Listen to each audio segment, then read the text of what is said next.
इस चैप्टर में मैं कवर करूंगा एडजेक्टिव्स यानी कि विशेषण। एडजेक्टिव्स को हिंदी में बोला जाता है विशेषण। इस चैप्टर को देखने से पहले आपको नाउन और प्रोनाउन दोनों का वीडियो देखना है, क्योंकि एडजेक्टिव वो शब्द हैं जो नाउन और प्रोनाउन की विशेषता बताते हैं। तो अगर आपको नाउन और प्रोनाउन ही नहीं पता होगा क्या होता है तो एडजेक्टिव समझना मुश्किल होगा। इसीलिए पहले नाउन और प्रोनाउन का वीडियो देखें, फिर एडजेक्टिव्स का वीडियो देखें। सबसे पहले देखते हैं एडजेक्टिव होता क्या है। कई बार किसी पर्सन, प्लेस या थिंग जिसको नाउन बोलते हैं उसका ही जिक्र काफी नहीं होता, यह भी बताना पड़ता है कि वो पर्सन, प्लेस या थिंग कैसा होता है। फॉर एग्जाम्पल, मान लीजिए अगर मुझे लाल रंग के संतरे पसंद हैं तो सिर्फ यह कहना काफी नहीं है कि मुझे संतरे पसंद है, मुझे यह भी बताना पड़ेगा कि संतरा लाल रंग का पसंद है मुझे। इसी तरह से अगर मुझे हरे रंग की साड़ी पसंद है या काले रंग के जूते पसंद हैं तो इनमें मुझे सिर्फ जूता कहना काफी नहीं है, जूता है वस्तु, थिंग, मुझे यह भी बताना पड़ेगा कि जूते का रंग क्या है। इसी तरह जो शब्द किसी वस्तु की, किसी व्यक्ति की या किसी प्लेस की विशेषता बताते हैं उन्हें बोलते हैं एडजेक्टिव। एडजेक्टिव वो शब्द हैं जो नाउन या प्रोनाउन की विशेषता बताते हैं। Adjectives are words that describe noun and pronoun. Noun को बोलते हैं संज्ञा, प्रोनाउन को बोलते हैं सर्वनाम। संज्ञा या सर्वनाम की विशेषता कहलाए जाने वाले शब्द हैं एडजेक्टिव्स या विशेषण। अब सवाल यह है कि एडजेक्टिव लगता कहां पे है। कोई अगर मैं सेंटेंस लिखूंगा तो उसमें एडजेक्टिव कहां पे लिखूंगा। जनरली एडजेक्टिव को पहले लिखा जाता है।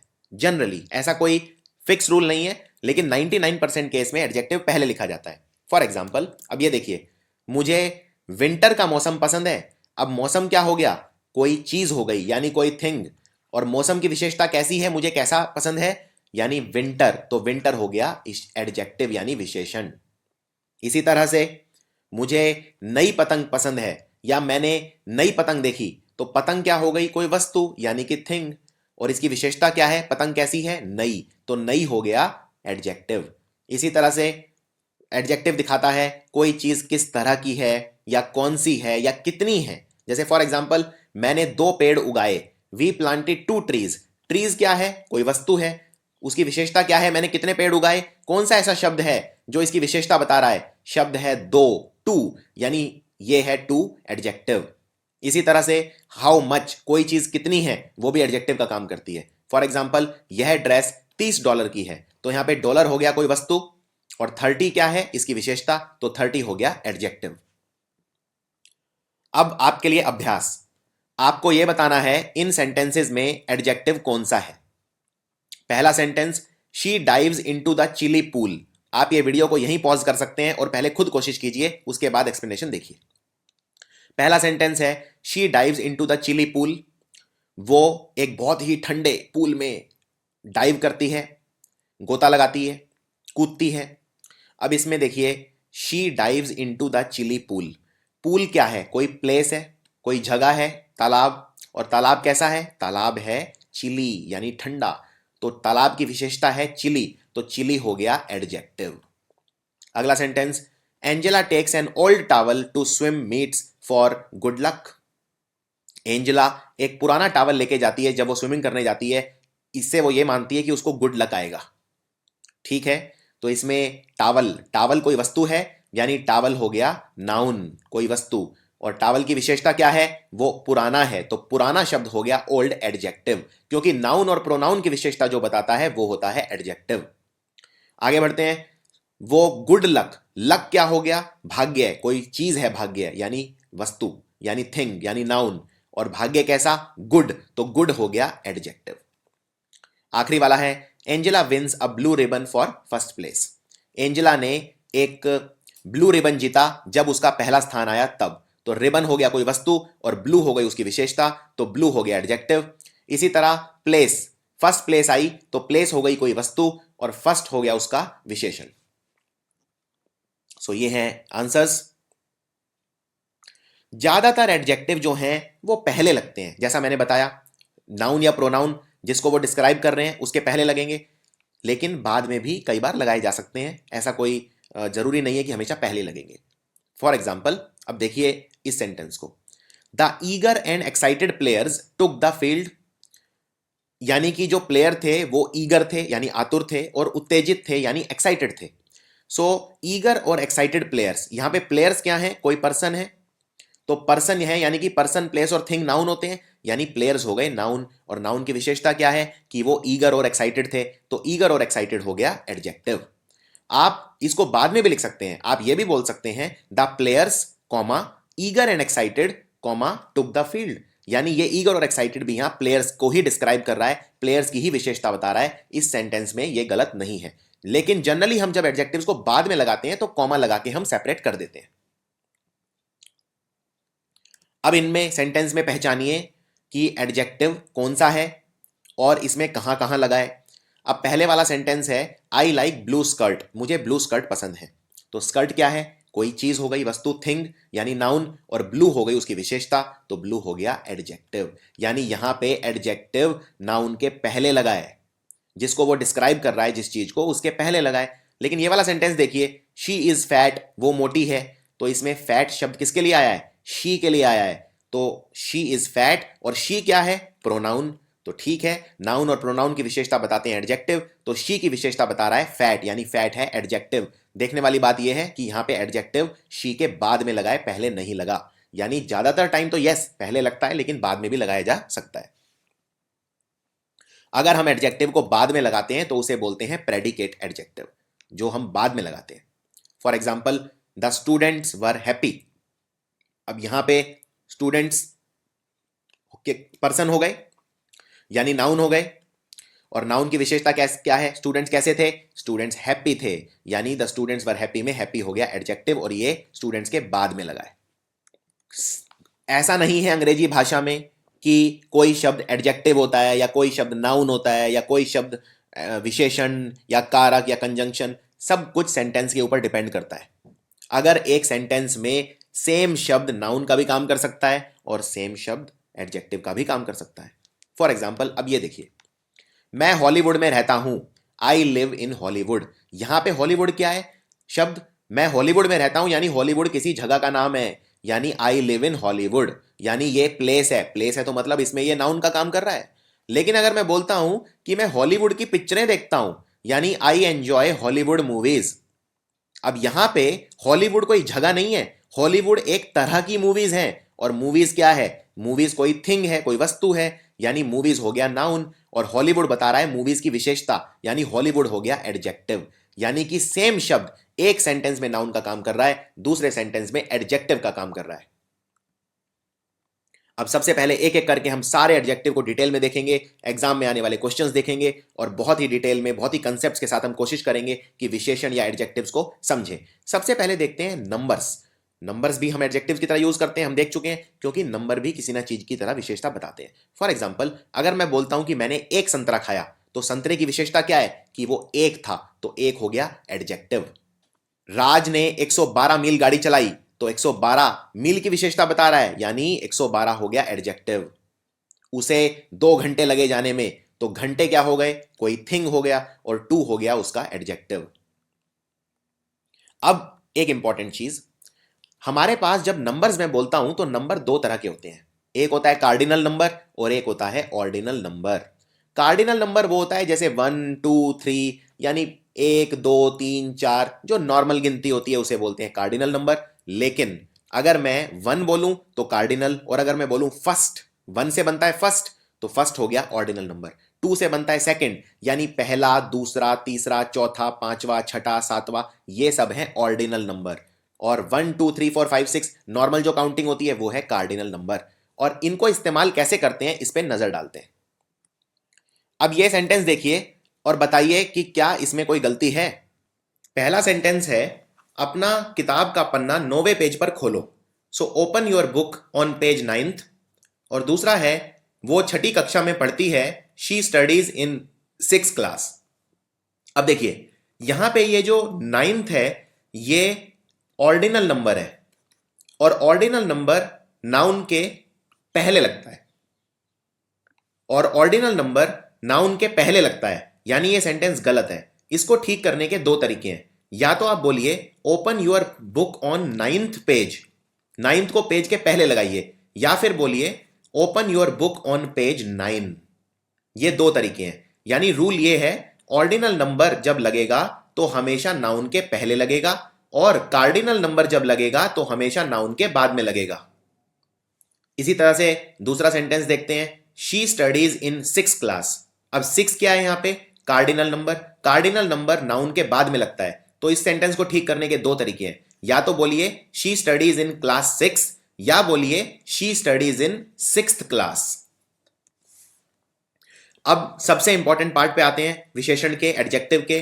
किसी भी एडजेक्टिव की 3 डिग्री होती हैं, जिन्हें बोलते हैं फर्स्ट डिग्री, सेकंड डिग्री और थर्ड डिग्री। फर्स्ट डिग्री को बोलते हैं पॉजिटिव डिग्री।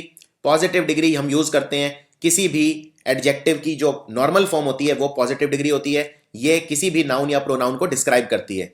दूसरी डिग्री होती है कंपैरेटिव डिग्री। कंपैरेटिव डिग्री नाम से ही पता चल रहा है, ये कंपैरिजन के लिए यूज होती है। जब हम दो व्यक्तियों को या दो वस्तुओं को आपस में कंपेयर करते हैं तब हम यूज करते हैं कंपैरेटिव डिग्री। और तीसरी होती है सुपरलेटिव डिग्री। सुपरलेटिव डिग्री में भी हम कंपेयर करते हैं, लेकिन दो से ज्यादा चीजों को कंपेयर करते हैं, उसको बोलते हैं सुपरलेटिव डिग्री। जैसे फॉर एग्जांपल अगर आप बोलेंगे गुड, बेटर, बेस्ट, तो गुड हो गया पॉजिटिव डिग्री यानी फर्स्ट डिग्री, बेटर हो गया कंपैरेटिव डिग्री, और बेस्ट हो गया थर्ड डिग्री यानी सुपरलेटिव डिग्री। इसी तरह से कोई भी सेंटेंस, कोई भी एडजेक्टिव आप 3 भागों में बांट सकते हैं। फॉर एग्जांपल लंबा, उससे लंबा, सबसे लंबा, यानी tall, taller, tallest, smart, smarter, smartest, cute, cuter, cutest, wise, wisest. इस तरह से आप किसी की भी पॉजिटिव, कंपैरेटिव और सुपरलेटिव डिग्री बना सकते हैं। सबसे पहले हम बात करते हैं कंपैरिजन की। ये हैं 3 डिग्री। जैसे आपको बोलना है प्रेटी, प्रेटी मतलब खूबसूरत, तो उससे खूबसूरत प्रेटियर, और सबसे खूबसूरत प्रेटिएस्ट। न्यू, नया, उससे नया न्यूअर, सबसे नया newest.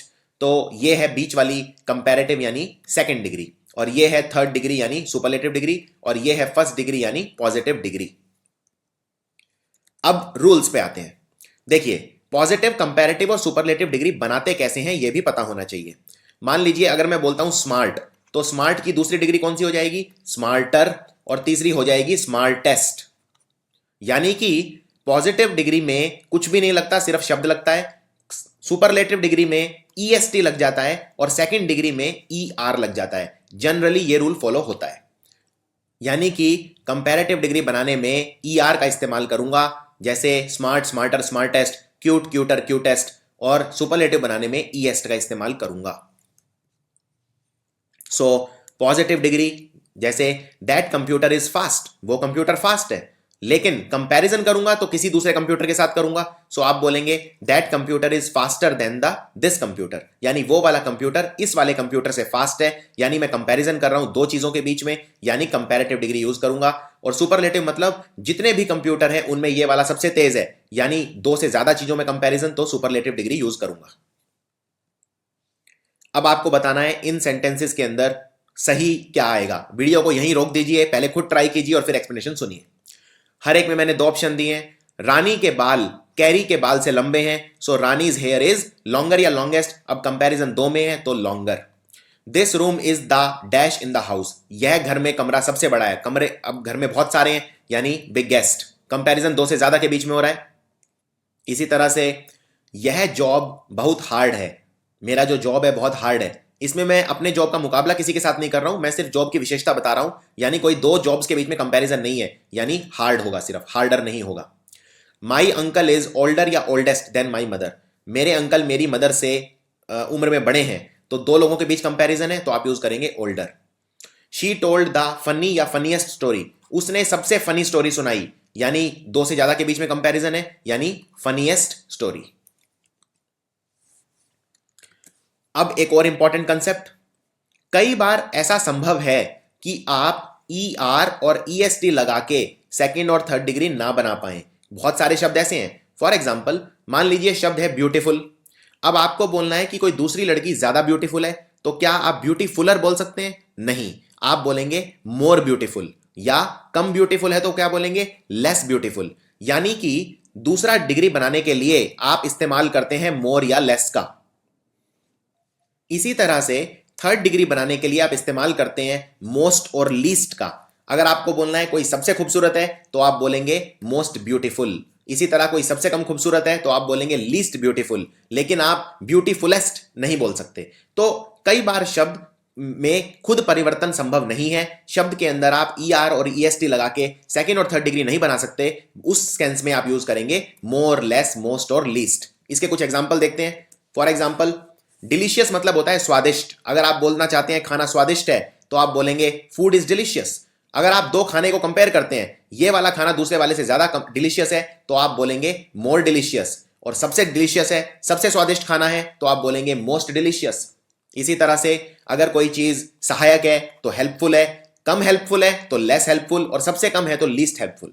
Exciting, less exciting, least exciting, beautiful, more beautiful, most beautiful, intelligent, more intelligent, most intelligent. इस तरह से मोर और लेस यूज करेंगे हम सेकंड डिग्री बनाने के लिए, और मोस्ट और लीस्ट यूज करेंगे थर्ड डिग्री बनाने के लिए। इसी तरह से कुछ और शब्द देखते हैं। जैसे शब्द है स्मार्ट, तो स्मार्ट का तो आपने ER और EST लगा के बना दिया, smarter, smartest, tall, taller, tallest, cute, cuter, cutest.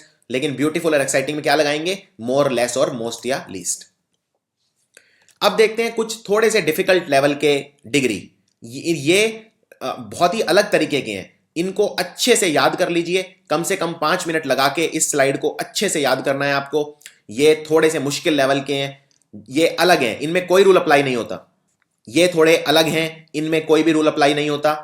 जैसे गुड, गुड का बनता है बेटर और बेस्ट। इसी तरह वेल, वेल का भी बनता है बेटर और बेस्ट। तो गुड हो या वेल हो, दोनों के सेकंड और थर्ड डिग्री हैं बेटर और बेस्ट। इसी तरह से बैड, बैड मतलब बुरा, बैड या इल, इल मतलब बीमार, दोनों के सेकंड और थर्ड डिग्री होते हैं वर्स और वर्स्ट। बैड, वर्स, वर्स्ट, इल, वर्स, वर्स्ट। इसी तरह लिटल मतलब छोटा, लिटल का बनता है लेस और लीस्ट। मैनी और मच का सेकंड डिग्री बनता है मोर और मोस्ट, और ये बहुत ही ज्यादा इंपॉर्टेंट है। लगभग 70% क्वेश्चन इसी पे बेस्ड रहते हैं, मैनी, मोर और मोस्ट। और हम देख चुके हैं मोर और मोस्ट लगा के, जैसे मोर ब्यूटीफुल, मोस्ट ब्यूटीफुल, तो मैनी और मच का दोनों का सेकंड डिग्री है मोर और मोस्ट। शब्द होता है लेट, लेट के दो बनते हैं, लेटर और लेटर, और सुपरलेटिव बनता है लेटेस्ट और लास्ट। इसी तरह फार, फार का बनता है फारदर, फारदेस्ट। ओल्ड का बनता है, दो पॉसिबिलिटी है ओल्ड में, एक बनता है ओल्डर और ओल्डेस्ट, और दूसरा है एल्डर और एल्डेस्ट। तो इसको अच्छे से याद कीजिए पहले, क्योंकि हम इन सब में डिफरेंसेस देखेंगे, क्या फर्क है। For example later versus latter, many versus much, इस तरह के कई सारे केसेस एग्जाम में बनते हैं, फारदर वर्सेस फर्दर एटसेट्रा। सो शुरू करते हैं। अब बताइए इनमें से कौन सा ठीक है। Which of these two ships can move faster, या which of these two ships can move the fastest. मेरे पास दो जहाज हैं और मैं पूछना चाहता हूं इनमें से ज्यादा तेज कौन सा है, ज्यादा तेज जहाज कौन सा चलता है समुद्र में। तो मैं कैसे बोलूंगा? Which of these two ships can move faster, या which of these two ships can move the fastest. अब शिप कितने हैं? दो। तो दो में कंपैरिजन जब होता है तो मैं कौन सी डिग्री यूज करता हूं? Second degree. तो यहां पे क्या यूज करोगे आप? फास्ट, फास्टर, फास्टेस्ट, यानी सेकेंड डिग्री है फास्टर। सो आंसर है ए।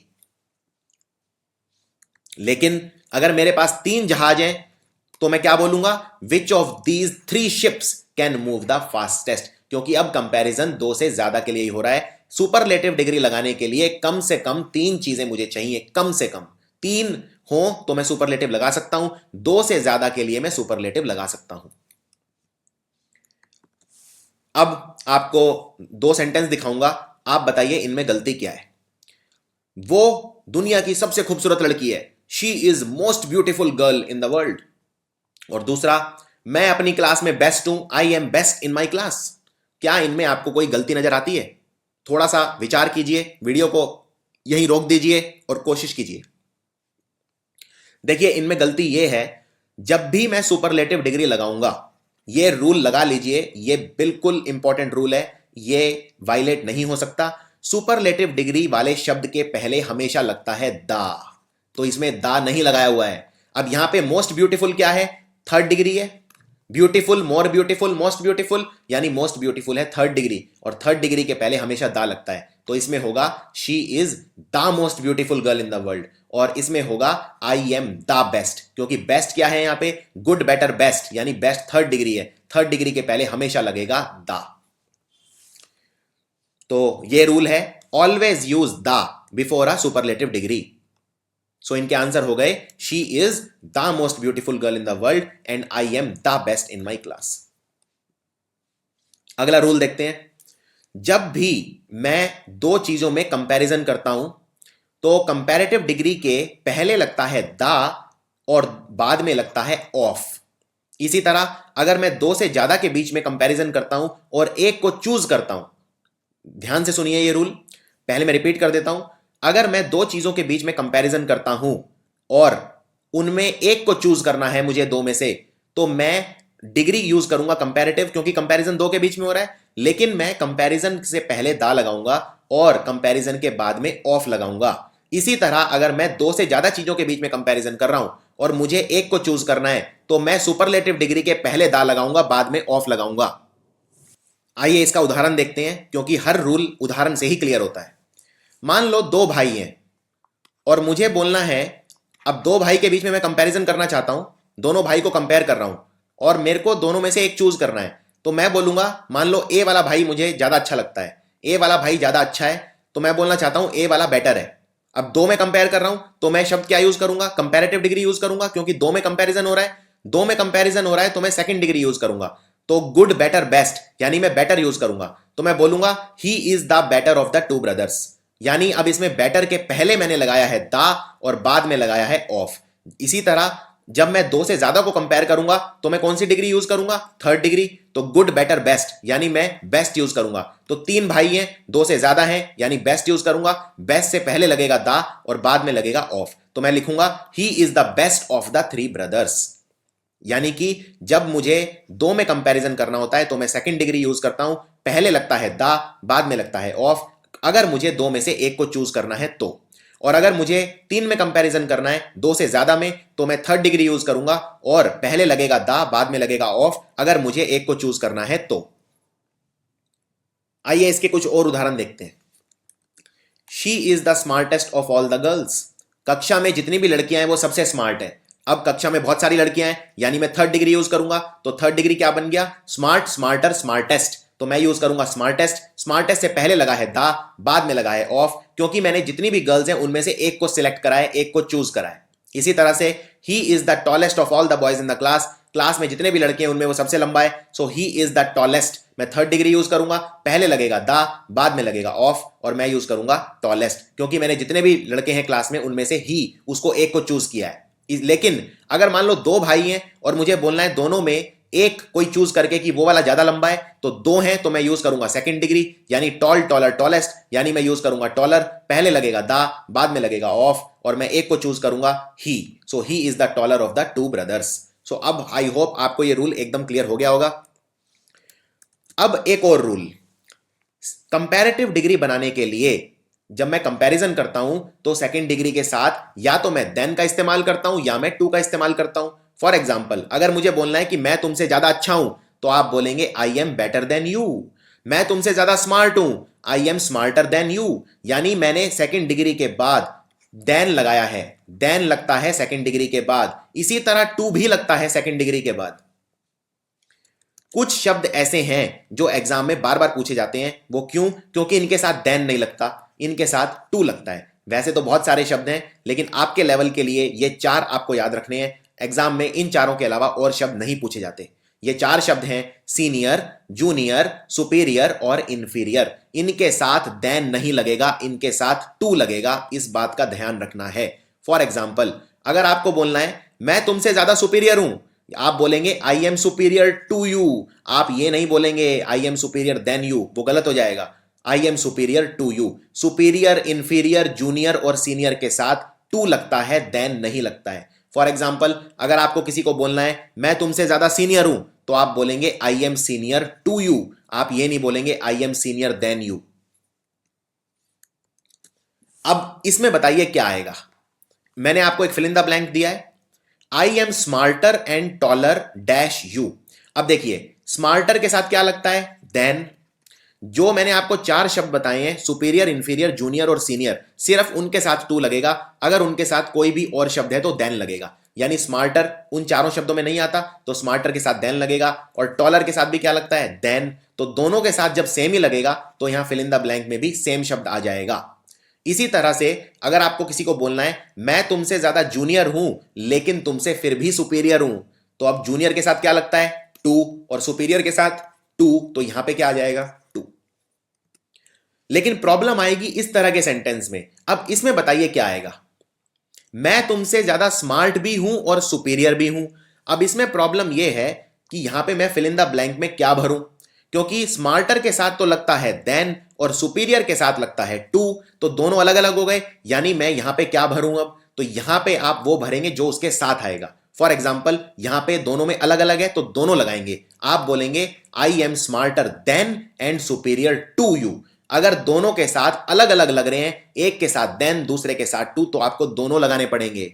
इसी तरह से नीचे वाला देखिए, इसमें मैंने सुपीरियर को पहले लिख दिया, स्मार्टर को बाद में लिख दिया। सुपीरियर के साथ लगता है टू और स्मार्टर के साथ लगता है देन, तो आप यहां पे दोनों लिखेंगे। इस वाले फिल इन द ब्लैंक में आप भरेंगे देन, क्योंकि ये स्मार्टर के साथ लग रहा है, और यहां पे आप लिखेंगे टू। तो ये पूरा सेंटेंस हो जाएगा I am superior to and smarter than you.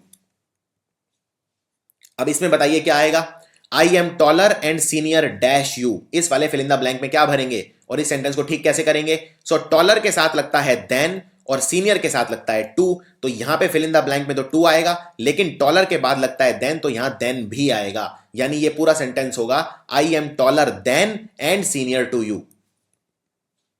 अगला रूल देखते हैं, जब हम किसी नाउन या प्रोनाउन की दो क्वालिटी कंपेयर करते हैं, यानी अब मैं दो नाउन या प्रोनाउन को आपस में कंपेयर नहीं कर रहा, मैं दो वस्तुओं को आपस में कंपेयर नहीं कर रहा, एक ही वस्तु की दो क्वालिटी को आपस में कंपेयर कर रहा हूं।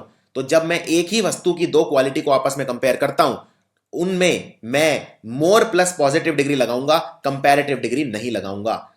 मैं रिपीट कर देता हूं, मान लो अगर मैं दो व्यक्तियों की तुलना करता हूं, मान लो मैं अपनी तुलना आपसे कर रहा हूं कि मैं तुमसे ज्यादा स्मार्ट हूं, तो मैं बोलूंगा आई एम स्मार्टर देन यू। बिल्कुल ठीक है, I am smarter than you. लेकिन यहां पे कंपैरिजन दो व्यक्तियों का हो रहा है या दो वस्तुओं का हो रहा है। मैं यहां पे कंपैरिजन दो व्यक्ति या दो वस्तुओं का नहीं कर रहा, मैं यहां पे एक ही व्यक्ति की या एक ही वस्तु की दो क्वालिटी कंपेयर कर रहा हूं। उस केस में मैं सेकंड डिग्री नहीं लगाऊंगा, मैं लगाऊंगा मोर प्लस पॉजिटिव डिग्री। ये रूल है, यानी मैं फर्स्ट डिग्री लगाऊंगा और फर्स्ट डिग्री के साथ मैं यूज करूंगा मोर शब्द का इस्तेमाल। फॉर एग्जाम्पल मान लो कोई बच्चा है और वो क्यूट भी है और स्मार्ट भी है, तो उसमें आप कैसे लिखोगे, he is cuter than smart या he is more cute than smart. अब यहां पे बच्चा एक ही है और बच्चे की दो क्वालिटी कंपेयर कर रहा हूं, यानी दिखने में वो काफी मासूम है यानी क्यूट है, और वो तेज भी है यानी स्मार्ट भी है, लेकिन वो क्यूट ज्यादा है, वो मासूम ज्यादा है। तो एक ही बच्चे की दो क्वालिटी कंपेयर कर रहा हूं, यानी सेकंड डिग्री नहीं लगाऊंगा, मैं क्या लगाऊंगा, मोर प्लस फर्स्ट डिग्री। तो cute, cuter, cutest, cute second degree हो गई क्यूटर और थर्ड डिग्री हो गई क्यूटेस्ट, तो मैं यूज करूंगा मोर प्लस फर्स्ट डिग्री। तो आंसर है first, he is more cute than smart. अब इनमें बताइए क्या आएगा, मान लीजिए कोई लड़की है और वो लंबी भी है और वो खूबसूरत भी है, लेकिन लंबी ज्यादा है। आपको यह बोलना है कि वो लंबी ज्यादा है, खूबसूरत कम है। आप मतलब उसकी दो क्वालिटी आपस में कंपेयर कर रहे हैं, लेकिन लड़की एक ही है। तो जब लड़की एक ही है और दोनों की सेम क्वालिटी कंपेयर कर रहे हैं, तो आप क्या यूज करेंगे, more plus first degree, more plus positive degree. तो इसका आंसर क्या होगा, she is more tall than beautiful या she is taller than beautiful. इसका आंसर होगा she is more tall than beautiful. अब एक और इंपॉर्टेंट रूल देखते हैं जो अक्सर रिपीट होता है। अगर हम एक ही व्यक्ति की तुलना करते हैं दो अलग अलग जगह पे या दो अलग अलग टाइम पे, यानी मैं उसी व्यक्ति को उसके आप से ही कंपेयर कर रहा हूं लेकिन दो अलग अलग टाइम पे, तो भी मैं मोर प्लस पॉजिटिव डिग्री यूज करूंगा, कंपैरेटिव डिग्री यूज नहीं करूंगा।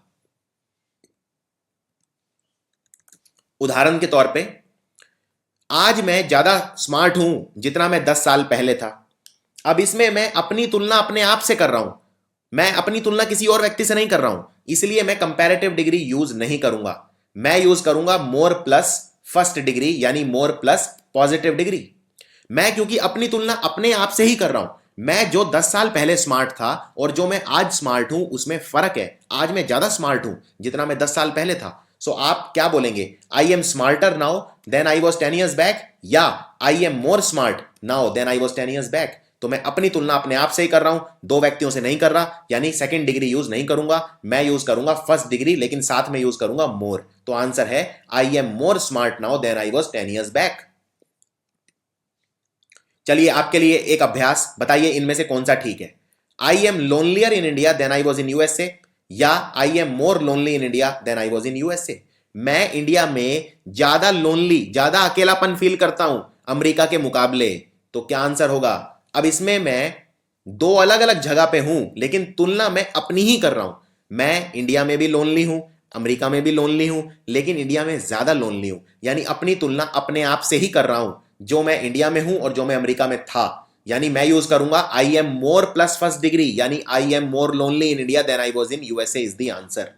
अब देखते हैं एक बहुत ही डिफिकल्ट रूल। अगर मान लो एक कैटेगरी है, जैसे मान लो जूते हैं बहुत सारे, तो जूते एक कैटेगरी हो गई जिसमें बहुत सारे जूते होंगे। इसी तरह अगर कोई कवि है तो कवियों की एक कैटेगरी हो गई जिसमें बहुत सारे कवि होंगे। तो एक कैटेगरी में जब मैं किसी एक व्यक्ति को बाकी से कंपेयर करता हूं, तब मैं उसे बाकियों से अलग करने के लिए अदर शब्द का इस्तेमाल करता हूं, वरना रेपिटेशन हो जाएगी। देखते हैं इस रूल का मतलब क्या है।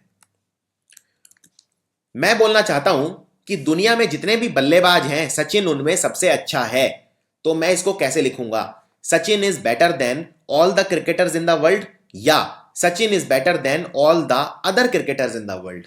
अब देखिए, ये है एक कैटेगरी, इसके अंदर ये बहुत सारे बैट्समैन हैं, बहुत सारे। इसमें मुझे सचिन को अलग करके दिखाना है, तो मैं बाकियों से सचिन को अलग करूंगा, यानी अदर का इस्तेमाल करूंगा। मैं ये नहीं बोल सकता कि सचिन दुनिया के जितने भी बल्लेबाज हैं उनसे सबसे अच्छा है, क्योंकि दुनिया के जितने भी बल्लेबाज हैं उनमें सचिन खुद शामिल है, तो सचिन की तुलना मैं सचिन से ही नहीं कर सकता। मुझे यह कहना पड़ेगा कि सचिन दुनिया के बाकी सब बल्लेबाजों से अच्छा है, यानी मुझे बाकी शब्द चाहिए, और बाकी शब्द को अंग्रेजी में बोलते हैं अदर। इसलिए मुझे बोलना पड़ेगा Sachin is better than all the other batsman in the world, या other cricketers in the world. चलिए ये सेंटेंस बताइए देख के, और मुझे बताइए क्या ये ठीक है या गलत है। ये आए हुए एग्जाम्स का क्वेश्चन है। अब देखिए सेंटेंस है, Shakespeare is better than all the writers in the history of English literature, यानी इंग्लिश भाषा के जितने भी कवि हुए हैं आज तक इतिहास में, शेक्सपियर सबसे अच्छा हुआ है। तो Shakespeare is better than all the writers in the history of English literature. तो ये सेंटेंस गलत है। गलत क्यों है? क्योंकि मान लो ये एक कैटेगरी है, इसमें जितने भी इंग्लिश राइटर हैं वो सारे हैं। अब मुझे शेक्सपियर को अलग करके दिखाना है, तो शेक्सपियर को मैं अलग कैसे करूंगा? मैं ये नहीं बोल सकता कि शेक्सपियर जितने भी राइटर हुए हैं उनमें उनमें सबसे अच्छा है, क्योंकि जितने भी राइटर हुए हैं उनमें शेक्सपियर अपने आप खुद शामिल है, यानी शेक्सपियर की तुलना में शेक्सपियर से ही नहीं कर सकता। मुझे कहना पड़ेगा शेक्सपियर बाकी जितने भी राइटर हैं उन सबसे अच्छा है, यानी बाकी शब्द इसमें मिसिंग है। यानी मैं बोलूंगा शेक्सपियर इज बेटर देन, यानी मैं इसके अंदर बोलूंगा Shakespeare is better than all the other writers in the history of Indian English literature. तो अदर शब्द मिसिंग था इसके अंदर, यह गलती थी। अगला रूल देखते हैं। एक तरीका कंपेयर करने का और होता है, और वो ये, हम एनी अदर का इस्तेमाल कर सकते हैं। फॉर एग्जाम्पल, पिछले वाले सेंटेंस में मैं ये भी बोल सकता हूं कि शेक्सपियर इतिहास के किसी भी राइटर से अच्छा है, या फिर सचिन तेंदुलकर दुनिया के किसी भी बल्लेबाज से अच्छा है। तो किसी भी के लिए अंग्रेजी में शब्द होता है एनी अदर, लेकिन एक अटेंशन आपको पे करनी है, एनी अदर के साथ सिंगुलर नाउन लगेगा, प्लूरल नाउन नहीं लगेगा। For example, Shakespeare is better then any other writer in the history of English literature. यह सेंटेंस बिल्कुल ठीक है, लेकिन इसमें एक शब्द पे नजर मारिए, एनी अदर के साथ मैंने राइटर लिखा है, राइटर्स नहीं लिखा है। तो एनी अदर के साथ सिंगुलर लगता है, इस बात का आपको ध्यान रखना है। चलिए यह सेंटेंस देखिए, क्या इसमें कोई गलती है? Sachin is better then any other cricketer in the world. Sachin दुनिया में किसी भी बल्लेबाज से अच्छा है। Sachin is better then any other cricketer in the world, ये बिल्कुल ठीक है, इसमें कोई गलती नहीं है, क्योंकि एनी अदर के साथ लगा है क्रिकेटर, ना कि क्रिकेटर्स। एनी अदर के साथ सिंगुलर लगता है, एक वचन लगता है। एक इंपॉर्टेंट रूल, कभी भी दो कंपैरेटिव डिग्री को या दो सेकंड डिग्री को एक साथ मत लगाइए, सेंटेंस गलत हो जाएगा, और ये बहुत कॉमन गलती है जो लोग करते हैं। अब इससे पहले मैं आगे बढ़ूं, मैनी और मच की सेकंड डिग्री क्या थी? मोर, और थर्ड डिग्री क्या थी? मोस्ट। तो इसमें मोर सेकंड डिग्री है एक तरह से, क्योंकि मैनी और मच है फर्स्ट डिग्री, मैनी और मच का सेकंड डिग्री होता है मोर, और थर्ड डिग्री होता है मोस्ट। तो मोर हो गया सेकंड डिग्री। अब मुझे यह बताइए, क्या ये दोनों सेंटेंस ठीक हैं? मैं तुमसे ज्यादा लंबा हूं, आई am more taller than you. मैं तुमसे ज्यादा स्मार्ट हूं, आई am more smarter than you. क्या ये दोनों ठीक हैं? अब देखिए, देखते हैं कि ये ठीक है या गलत है। इसमें टॉलर क्या है? टॉलर सेकंड डिग्री है, टॉल, टॉलर, टॉलेस्ट।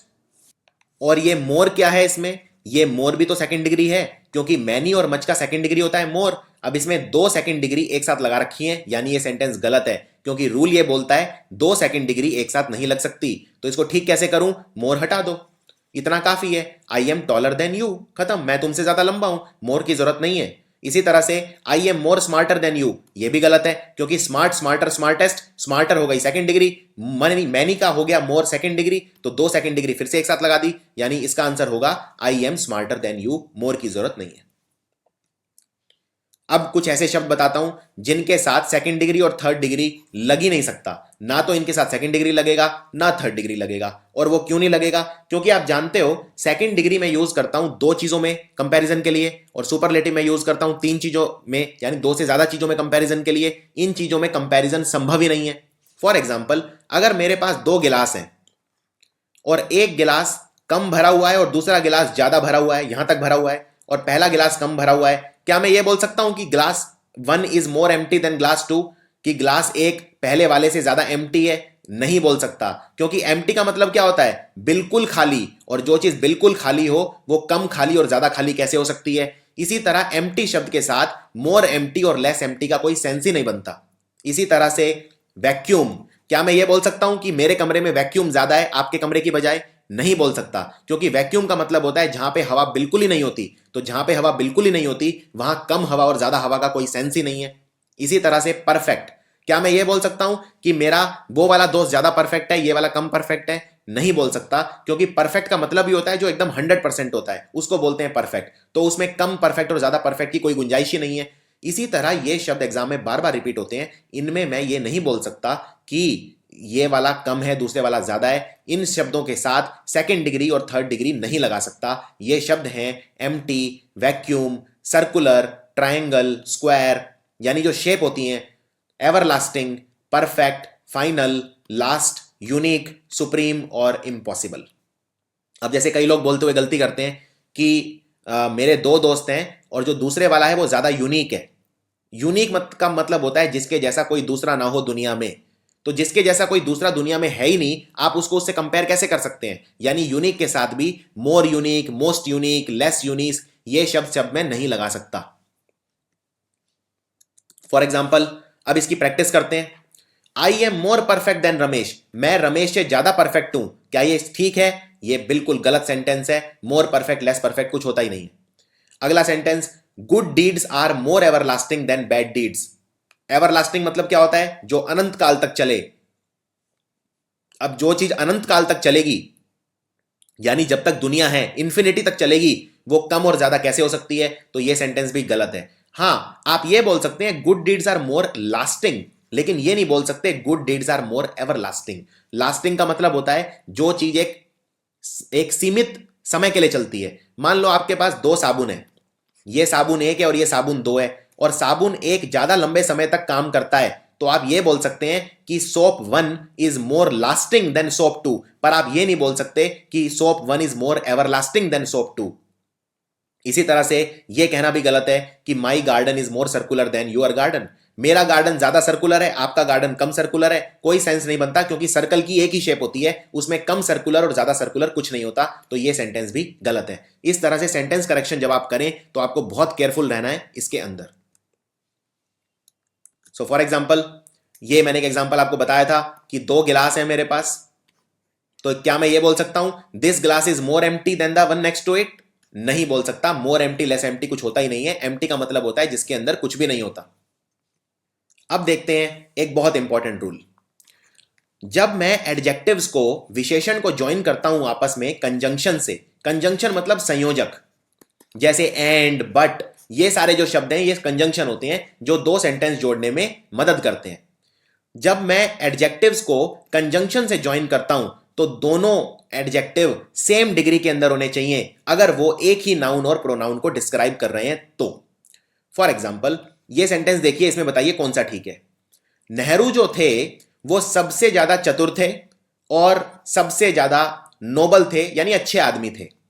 अब इसके अंदर मैंने दो क्वालिटी बताई है नेहरू की, यानी मैं नेहरू एक ही पर्सन की दो क्वालिटी बता रहा हूं, यानी मैं एक ही नाउन या प्रोनाउन को कंपेयर कर रहा हूं। दो क्वालिटी हैं, so when two qualities of the same person describe कर रही हैं ओनली वन नाउन या प्रोनाउन। और यहां पे नेहरू है, नेहरू क्या है, किसी का नाम यानी नाउन, तो नेहरू नाउन है। और नाउन की दो क्वालिटी क्या है, नेहरू जी क्या थे, एक तो वाइजेस्ट थे, सबसे ज्यादा चतुर थे, और दूसरे नोबल, सबसे नोबल थे।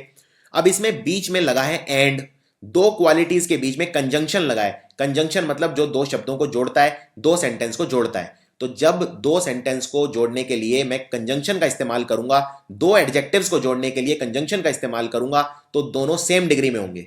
तो आप ये नहीं बोल सकते Nehru was the wisest and नोबलर of all, क्योंकि वाइजेस्ट कौन सा डिग्री है, वाइज, वाइजर, वाइजेस्ट यानी थर्ड डिग्री है, जिसमें ईएसटी लगा होता है वो थर्ड डिग्री होता है।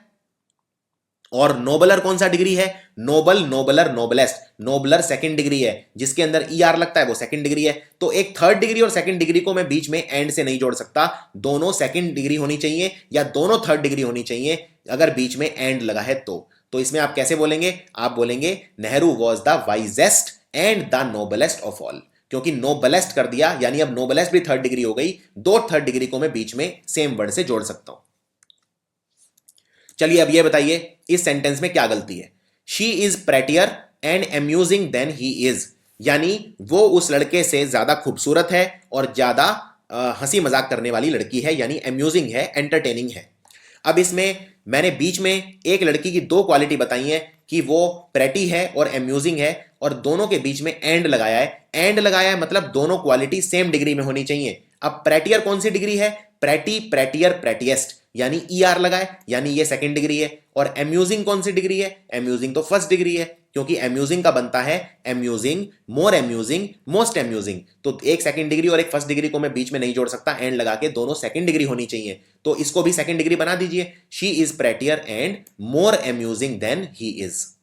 इसी तरह से ये देखिए, he is the best and honest person in the room, वो इस कमरे में सबसे ज्यादा बेस्ट है पर्सन और सबसे ईमानदार भी है। तो यहां पे बेस्ट कौन सी डिग्री है, third degree, good, better, best third degree, और ऑनेस्ट कौन सी डिग्री है, फर्स्ट डिग्री, क्योंकि honest, more honest, most honest. तो यहां पे मैं कैसे ठीक करूंगा, यहां पे मैं लिखूंगा ही is the best and the most honest person in the room. इस फर्स्ट डिग्री को भी मुझे कन्वर्ट करना पड़ेगा थर्ड डिग्री में, क्योंकि बीच में आया है एंड। अब कुछ इंपॉर्टेंट चीजों पे नजर डालते हैं। सबसे पहले देखते हैं फारदर और फर्दर में क्या डिफरेंस होता है। ये दो शब्द बिल्कुल एक जैसे दिखते हैं दिखने में, लेकिन इनमें जमीन और आसमान का फर्क है।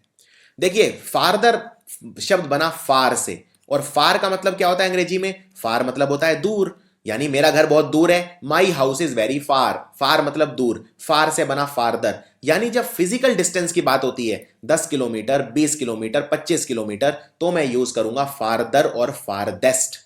लेकिन फर्दर का इस्तेमाल मैं करता हूं यह दिखाने के लिए कि कोई चीज जरूरत से ज्यादा है या एक्स्ट्रा है, या ये टाइम को रेफर कर रही है या अमाउंट को रेफर कर रही है। इसको मैं कंपैरेटिव फॉर्म में यूज करता हूं फार की, जिसका मतलब होता है मच।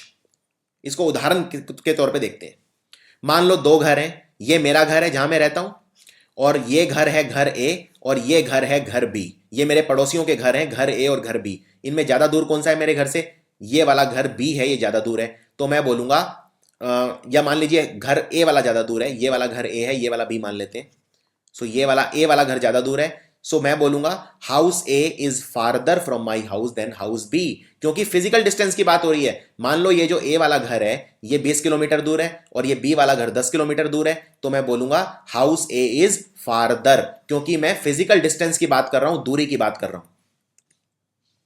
लेकिन इस सेंटेंस के अंदर क्या आएगा, अगर मैं बोलता हूं शेयर मार्केट आज और ज्यादा गिर गई, तो मैं क्या ये बोलूंगा शेयर मार्केट फेल फर्दर या फारदर। अब मैं बोलना चाह रहा हूं शेयर मार्केट और ज्यादा गिर गई, यानी एडिशनली, यानी पहले से ज्यादा, यानी किसी चीज की डिग्री दिखा रहा हूं, तो मैं यूज करूंगा फर्दर ना कि फारदर। तो मैं बोलूंगा share market fell further and closed below 2000 points for the first time this week. इसी तरह अगर मुझे बोलना है कि मैं आपसे आगे बात करता हूं या बाद में बात करता हूं, यानी कि हम अभी जो बात हुई है उसको आगे बढ़ाएंगे, यानी एडिशनल बात आगे करेंगे, तो आप क्या बोलेंगे, we will discuss this matter with you further. इसमें आप फारदर नहीं बोलेंगे, फार्दर सिर्फ डिस्टेंस दिखाता है, बाकी हर जगह आप फर्दर का इस्तेमाल करेंगे। चलिए अब आपके लिए एक अभ्यास, बताइए इसमें क्या आएगा। He said that he is an expert but nothing could be farther या फर्दर फ्रॉम द ट्रुथ। वो मुझे कहता है कि वो एक एक्सपर्ट है, लेकिन मैं जानता हूं ये चीज सत्य से और दूर नहीं हो सकती। अब जब मैं बोल रहा हूं कि सत्य से और दूर नहीं हो सकती, कहने का मतलब वो झूठ बोल रहा है, यानी वो झूठा है। वो कहता है कि वो एक्सपर्ट है, लेकिन ये चीज और ज्यादा सत्य से दूर नहीं हो सकती, यानी वो सत्य से बहुत ज्यादा दूर है, यानी वो झूठा है। अब जब सत्य से मैं दूरी बता रहा हूं तो ये कोई फिजिकल दूरी नहीं है कि 10 किलोमीटर दूर है या 20 किलोमीटर दूर है, इसलिए मैं यूज करूंगा फर्दर, ना कि फार्दर। अब देखते हैं एक इंपॉर्टेंट रूल। जब भी किसी एडजेक्टिव के आगे दा लगा देते हैं तो वो प्लूरल काउंटेबल नाउन बन जाता है, यानी कैटेगरी बन जाता है। फॉर एग्जाम्पल, अगर आपको बोलना है गरीब लोग, इस सेंटेंस को ध्यान से देखिए। आई हेल्प पुअर पीपल, यानी मैं गरीब लोगों की मदद करता हूं। आई हेल्प पुअर पीपल, यहां पे पीपल क्या है? पीपल है नाउन। पर्सन, प्लेस या थिंग नाउन होते हैं, तो पीपल हो गया नाउन, क्योंकि ये पर्सन के अंदर आता है। और पीपल कैसे हैं? पीपल है गरीब, यानी गरीब हो गया एडजेक्टिव। नाउन की विशेषता कौन बताता है? एडजेक्टिव बताता है। अब एडजेक्टिव के आगे अगर मैं दा लगा दूं, यानी पुअर शब्द है एडजेक्टिव, पुअर के आगे अगर मैं दा लगा दूंगा तो इसका मतलब हो जाएगा पुअर पीपल, यानी गरीब लोग। इसको इंग्लिश में दो तरीके से लिख सकते हो, या तो लिखो पुअर पीपल, या लिखो क्वालिटी के आगे दा लगा के दा पुअर। दा पुअर का मतलब है पुअर पीपल। सो आप ये भी लिख सकते हैं आई हेल्प द पुअर। यहां पे आपको ये लिखने की जरूरत नहीं है I help the poor people, या तो लिखो पुअर पीपल या लिखो दा पुअर। इसी तरह अगर आपको बोलना है अमीर लोग, तो या तो बोलो रिच पीपल या बोलो दा रिच, क्योंकि रिच यहां पे एडजेक्टिव है और एडजेक्टिव के आगे जब दा लग जाता है तो वो कैटेगरी बन जाती है। दा रिच मतलब जितने भी अमीर लोग हैं वो, या तो बोलो रिच पीपल या बोलो दा रिच। इसी तरह अगर कोई इंटेलिजेंट लोग हैं, या तो बोलो इंटेलिजेंट पीपल या बोलो दा इंटेलिजेंट, एक ही बात है। चलिए अब आपके लिए एक अभ्यास, बताओ इस सेंटेंस में कोई गलती है या नहीं। The rich should help the poors, अमीर लोगों को गरीब लोगों की मदद करनी चाहिए। The rich should help the poors. अब इसमें द रिच मतलब क्या है? रिच लोग। और गरीब लोग, गरीब लोगों को लिखने का दो तरीके हैं, या तो बोलो पुअर पीपल या पुअर के आगे दा लगा दो, तो क्या बन गया? The poor. तो यहां पे लिखा है द पुअर्स, द पुअर्स नहीं, ये होगा द पुअर। तो आंसर होगा the rich should help the poor. अब कुछ ऐसे शब्द हैं जिनमें कंपैरेटिव डिग्री होती ही नहीं है, उनमें दो डिग्री होती हैं, या तो पॉजिटिव या सुपरलेटिव। सेकंड डिग्री उनमें बनती ही नहीं है। ये 5 शब्द हैं ऐसे, जैसे टॉप। टॉप मतलब ऊपर, टॉप मोस्ट मतलब सबसे ऊपर, लेकिन इसमें कंपैरेटिव डिग्री है ही नहीं। इसी तरह दिशाओं का जो ज्ञान होता है, दिशा, नॉर्थ, ईस्ट, वेस्ट, साउथ, इनमें भी या तो सिर्फ पॉजिटिव डिग्री होती है, जैसे नॉर्दर्न, नॉर्दर्न मतलब उत्तरी, सदर्न मतलब दक्षिणी, ईस्टर्न मतलब पूर्वी, वेस्टर्न मतलब दक्षिणी। तो इनके सिर्फ सुपरलेटिव डिग्री होते हैं, जिनको बोलते हैं नॉर्दर्न का बनेगा नॉर्दर्न मोस्ट, सदर्न का बनेगा सदर्न मोस्ट, ईस्टर्न का बनेगा ईस्टर्न मोस्ट और वेस्टर्न का बनेगा वेस्टर्न मोस्ट। इनमें सेकंड डिग्री अवेलेबल नहीं है। अब देखते हैं एक बहुत इंपॉर्टेंट केस, लेटर और लेटर में क्या फर्क होता है। लेटर और लेटर दोनों ही सेकंड डिग्री हैं लेट की। लेट के दो सेकंड डिग्री बनते हैं, एक लेटर और दूसरा लेटर, और थर्ड डिग्री बनते हैं जिनको बोलते हैं या तो लेटेस्ट या लास्ट। ये हम देख चुके हैं। अब लेटर और लेटर में क्या फर्क है? लेटर मतलब होता है बाद में, और लेटर मतलब होता है बाद वाला। ये फर्क है। जैसे मान लो अगर मैं आपको बोलता हूं कि मैं आपसे बाद में बात करता हूं, तो मैं क्या बोलूंगा? I will talk to you later, यानी LATER, यानी लेटर मतलब बाद में। लेकिन अगर मैं बोलता हूं बाद वाला, तो मतलब लेटर। और ये जो शब्द है लेटर, ये फॉर्मर शब्द का एकदम उल्टा शब्द है। फॉर्मर मतलब पहले वाला, लेटर मतलब बाद वाला। फॉर एग्जाम्पल, अब ये सेंटेंस देखिए, between captain and major the latter is the higher rank. Captain और मेजर ये दो पद होते हैं सेना के अंदर, इनमें ज्यादा ऊंची रैंक कौन सी है?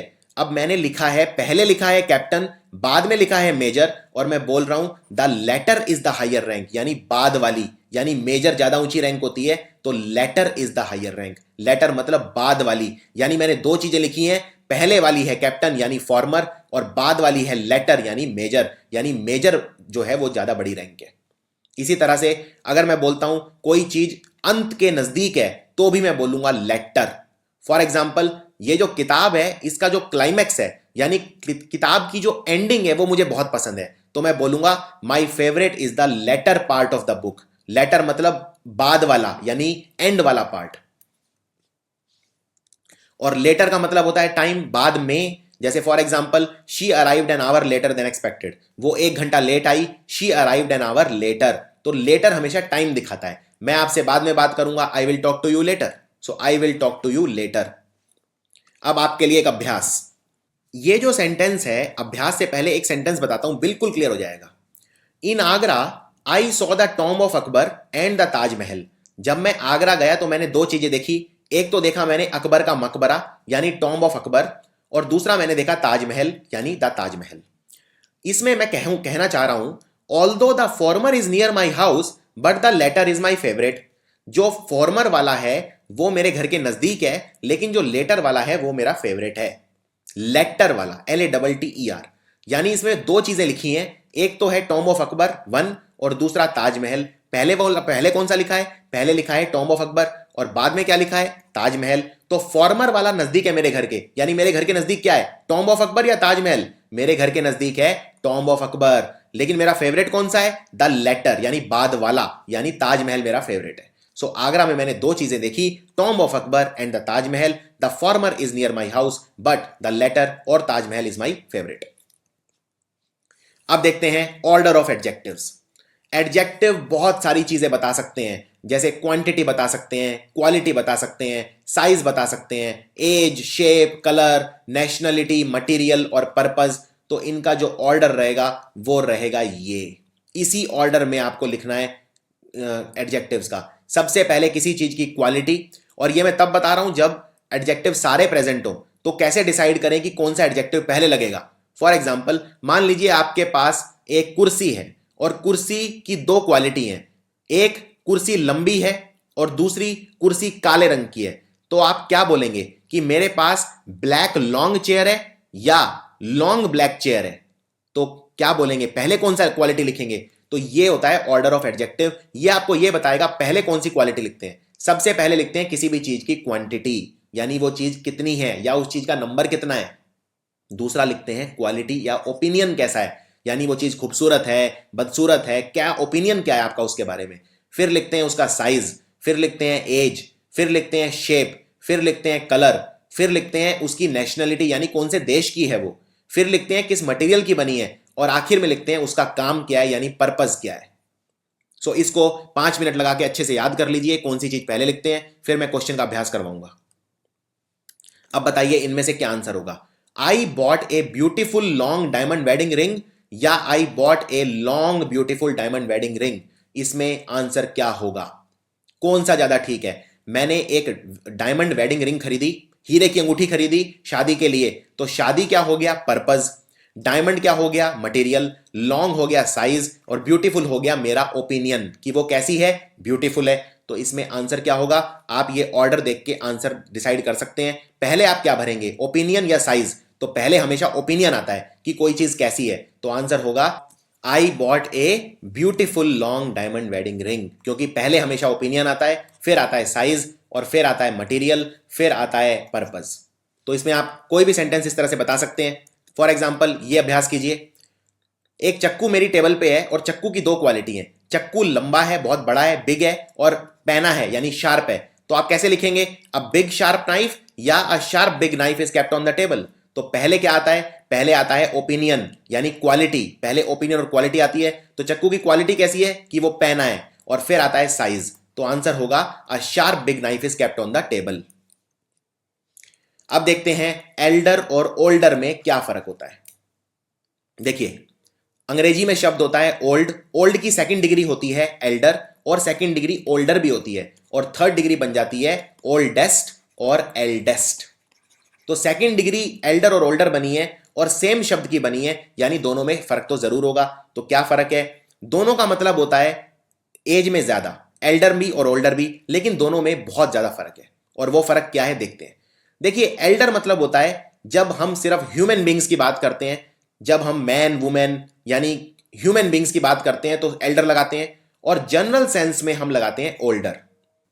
एल्डर का मतलब होता है जब कोई बहुत ज्यादा उम्र में बड़ा होता है और वो सम्मान के भी लायक होता है। ओल्डर हम जनरली यूज करते हैं ये दिखाने के लिए कि कोई चीज उम्र में ज्यादा है बस।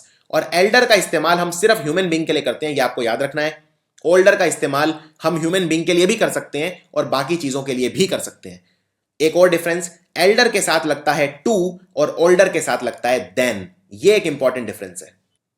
फॉर एग्जाम्पल अब ये देखिए, लाल किला इंडिया गेट से ज्यादा पुरानी इमारत है, तो इसमें आप यूज करेंगे ओल्डर, इसमें एल्डर यूज नहीं करेंगे, क्योंकि एल्डर तो सिर्फ ह्यूमन बींग्स के लिए लगता है। यहां पे आप इमारतों की बात कर रहे हैं, यानी वस्तुओं की बात कर रहे हैं, प्लेस की बात कर रहे हैं, सो आप यूज करेंगे older building. Red Fort is an older building than the India gate.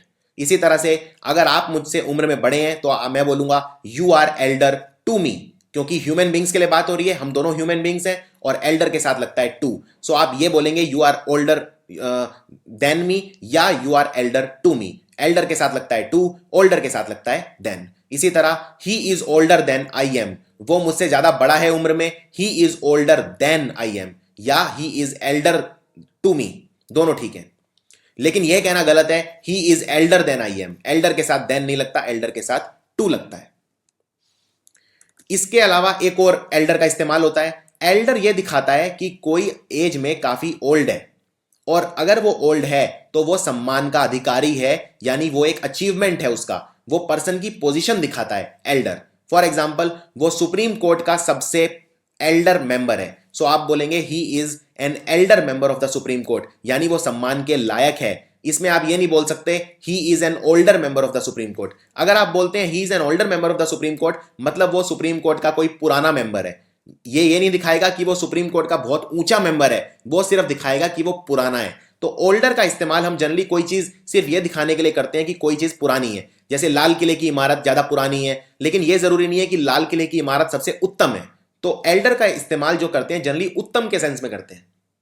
For example senator Smith is an elder statesman having served over 30 years. Senator Smith 3 साल से समाज सेवा कर रहे हैं, यानी वो एक एल्डर स्टेट्समैन है, यानी सम्मान के अधिकारी हैं। इसी तरह से the Elder officer was honoured by his younger counter parts. जो एल्डर ऑफिसर था, जो सीनियर ऑफिसर था, उसे उसके जो यंग लोग थे उन्होंने सम्मानित किया। द एल्डर ऑफिसर यूज करेंगे, द ओल्डर ऑफिसर यूज नहीं करेंगे। अब देखते हैं गुड और वेल में क्या फर्क है। देखिए, गुड का मतलब भी होता है अच्छा, और वेल का मतलब भी होता है अच्छा। और गुड का बनता है good, better, best, second degree और थर्ड डिग्री, और वेल का भी बनता है बेटर और बेस्ट, सेकंड डिग्री और थर्ड डिग्री। तो फर्क क्या है दोनों में? दोनों का मतलब होता है अच्छा। आप मान लीजिए बहुत अच्छा खेल रहे हैं, तो आप क्या बोलेंगे? मान लीजिए सचिन तेंदुलकर बहुत अच्छा खेल रहा है, तो आप क्या बोलेंगे? सचिन इज प्लेइंग गुड या सचिन इज प्लेइंग वेल, या दोनों ठीक है? तो देखते हैं कौन सा आएगा। इसके लिए मैं आपको एक गोल्डन रूल बताता हूं, गुड और वेल में डिफरेंस कैसे करते हैं। गुड आता है संज्ञा के साथ और वेल आता है क्रिया के साथ, यानी वर्ब के साथ। सो ये है रूल, गुड आता है नाउन के साथ। फॉर एग्जाम्पल मुझे अच्छे लोग पसंद है, I like good people. People क्या है? कोई पर्सन है, पर्सन मतलब नाउन, पर्सन, प्लेस या thing. So I like good people, good adjective का काम करता है नाउन के साथ। लेकिन वेल आता है वर्ब के साथ और एडवर्ब का काम करता है। For example he is playing well, इसमें ये वेल किसके लिए है? Is playing. इज प्लेइंग मतलब वो अच्छा खेल रहा है, खेल रहा है यानी कोई काम कर रहा है, यानी कोई क्रिया हो रही है। क्रिया मतलब वर्ब, तो वर्ब के साथ आएगा वेल। आप ये नहीं बोल सकते ही इज प्लेइंग गुड। चलिए ये बताइए अब इसमें क्या आएगा। ही प्लेज एज गुड या वेल एज ही कुड। वो उतना अच्छा खेला जितना अच्छा खेल सकता था। He plays as good as या he played as well as. अब वो बहुत अच्छा खेला, यानी खेला मतलब क्रिया हुई, यानी वर्ब, वर्ब के साथ आएगा वेल। सो आप लिखेंगे he played as well as he could. एक बात और, जब भी दो एज लगते हैं, दोनों एज के बीच में हमेशा 1 डिग्री यूज करोगे, आप पॉजिटिव डिग्री यूज करोगे, कोई और डिग्री यूज नहीं करोगे। फॉर एग्जाम्पल ये सेंटेंस देखो, बताओ क्या इसमें कोई गलती है? I will do this project as best as I can. मैं ये प्रोजेक्ट उतना अच्छा करूंगा जितना अच्छा कर सकता हूं। I will do this project as best as I can. तो ये गलत है, क्योंकि दो एज के बीच में इन्होंने लिखा है बेस्ट, और बेस्ट कौन सा डिग्री है? Third degree. लेकिन दो एज के बीच में कौन सा डिग्री आता है? First degree. तो बेस्ट का फर्स्ट डिग्री क्या है? बेस्ट का फर्स्ट डिग्री होता है या तो गुड या वेल, क्योंकि good better best, well better best. अब आपको बस ये डिसाइड करना है कि गुड आएगा कि वेल आएगा। तो गुड आएगा कि वेल आएगा, ये कैसे डिसाइड करोगे? ये काम मैं उतना अच्छा करूंगा जितना अच्छा कर सकता हूं, यानी मैं कुछ करने की बात कर रहा हूं, यानी क्रिया की बात कर रहा हूं, वर्ब की बात कर रहा हूं, और वर्ब के साथ क्या आता है? वेल। यानी यहां पे आएगा I will do this project as well as I can. अब देखते हैं लिटल और फ्यू में क्या फर्क होता है। फ्यू लगता है काउंटेबल नाउन के आगे और लिटल लगता है अनकाउंटेबल नाउन के आगे। अब काउंटेबल और अनकाउंटेबल नाउन क्या होते हैं, इसके लिए पहले आप नाउन वाला वीडियो देख लीजिए, आपको बिल्कुल क्लियर हो जाएगा। काउंटेबल नाउन वो होते हैं जिन्हें हम गिन सकते हैं, उनके आगे लगेगा फ्यू, और लिटल लगेगा अनकाउंटेबल के आगे जिन्हें हम नहीं गिन सकते। फॉर एग्जाम्पल, मेरे पास कुछ संतरे हैं, संतरों को तो मैं गिन सकता हूं कितने, तो संतरे के आगे क्या लगाऊंगा? Few. I have few oranges. इसी तरह अगर मैं बोलता हूं उस लड़की के पास बुद्धि कम है, तो बुद्धि को तो मैं गिन नहीं सकता, बुद्धि कितनी है, तो मैं बोलूंगा she has little wisdom. Wisdom मतलब बुद्धि। इसी तरह से मान लीजिए आपने मुझसे कुछ पूछा कि क्या आपको इस चीज पर नॉलेज है, तो मैं कहूंगा नहीं, इस मुद्दे पर मुझे बिल्कुल नॉलेज नहीं है, तो मैं क्या बोलूंगा? I have little knowledge on this subject, क्योंकि नॉलेज एक ऐसी चीज है जिसे मैं गिन नहीं सकता, तो मैं बोलूंगा लिटिल नॉलेज, फ्यू नॉलेज नहीं बोलूंगा। फ्यू बोलूंगा काउंटेबल चीजों के आगे सिर्फ, और लिटिल बोलूंगा अनकाउंटेबल। ये डिफरेंस है लिटिल और फ्यू के बीच में।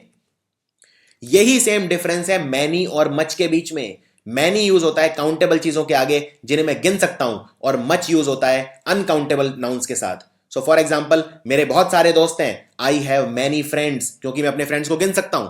लेकिन उसने मुझे बहुत ज्यादा आजादी दी काम करने की, तो मैं बोलूंगा she gave me much freedom, क्योंकि फ्रीडम एक ऐसी चीज है जिसे मैं गिन नहीं सकता। आजादी कितनी मुझे मिली है मैं गिन नहीं सकता, तो मैं बोलूंगा she gave me much freedom.